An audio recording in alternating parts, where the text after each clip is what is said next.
Welcome to ஆறுக்கலை சமையல். ஆறுக்கலை சமையல் இன்றைக்கி என்ன பார்க்க போகிறோன்னா, ரேஷனில் கொடுக்குற பாமாயில் கொழுப்பு அதிகமாக இருக்குன்னு சொல்லி சில பேர் பயன்படுத்த மாட்டாங்க. அந்த கொழுப்பை முறிச்சிட்டு எப்படி சமையலுக்கு பயன்படுத்தலாங்கிறத இந்த வீடியோவில் பார்க்கலாம் வாங்க.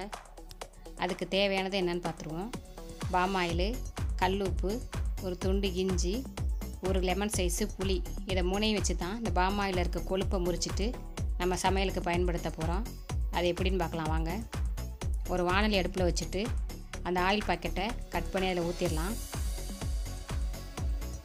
இது கொழுப்பு நிறையா இருக்கிறதுனால தான் இந்த எல்லோ கலரில் இருக்குது. அந்த கொழுப்பை நம்ம முறிச்சிட்டு சமையலுக்கு பயன்படுத்தலாம். இப்படியே நேரடியாக பயன்படுத்தினோம்னா வாந்தி, மயக்கம், வயிற்று பிரட்டல் இது மாதிரிலாம் சில பேருக்கு வரும். உடம்புக்கு ஒத்துக்காதுன்னு சொல்லுவாங்க. அந்த மாதிரிலாம் இல்லாமல் இருக்கிறதுக்கு தான் இப்போ நம்ம இது மாதிரி செய்ய போகிறோம். கொழுப்பை முறிச்சிட்டு சமைச்சோம்னா ஆரோக்கியமாக சமைச்சு சாப்பிட்லாம்.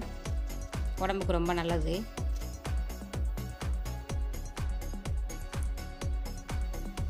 புளி எடுத்து அதில் ஒரு கொஞ்சமாக கல் உப்பு வச்சுக்கோங்க. புளியில் கொட்டை இல்லாத புளியை பார்த்து எடுத்து வச்சுக்கோங்க. உப்பு நல்லா மூடுற அளவுக்கு புளியை நல்லா உருட்டி உருண்டையாக பிடிச்சிருங்க. உப்பு வெளியில் இருந்ததுன்னா ஆயிலில் போட்டோன்னா தெரிக்காத அளவுக்கு பார்த்துக்கோங்க. இந்த மாதிரி நல்லா உருட்டிடுங்க உப்பை உள்ளே வச்சு.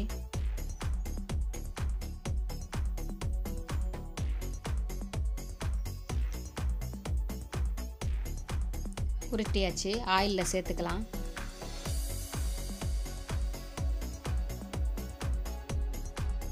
ஆயிலில் சேர்த்துட்டு நம்ம எடுத்து வச்சுருந்த இஞ்சியும் தோலை சீவிட்டு அதை நச்சு எடுத்துக்கலாம்.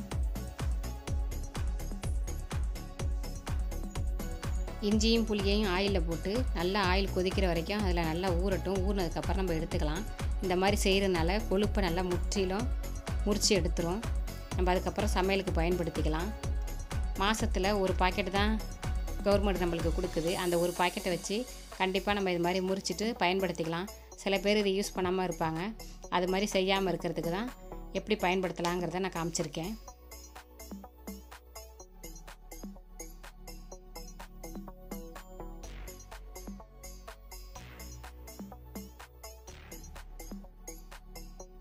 நல்லா காஞ்சிருச்சு. புளியை இஞ்சி எடுத்தாச்சு. எண்ணெய் நல்லா ஆறட்டும். எண்ணெய் நல்லா ஆறிடுச்சு. ஒரு பாத்திரத்தை எடுத்து வச்சு இதுக்குன்னே வடிகட்டுறதுக்குன்னே வச்சுருக்கேன். நான் ஆயிலை வடிகட்டுறதுக்குன்னே இந்த வடிகட்டி வச்சுருக்கேன். ஆயிலை வடிகட்டிக்கலாம்.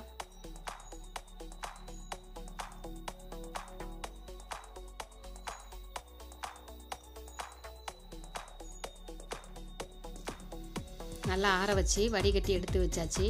இப்போ நம்ம சமையலுக்கு இந்த ஆயிலை பயன்படுத்திக்கலாம். பாம் ஆயில் வாங்கினீங்கன்னா இந்த மாதிரி கொழுப்பை முறிச்சிட்டு சமையலுக்கு பயன்படுத்தி சாப்பிடுங்க. வீடியோ பார்த்ததுக்கு தேங்க்யூ.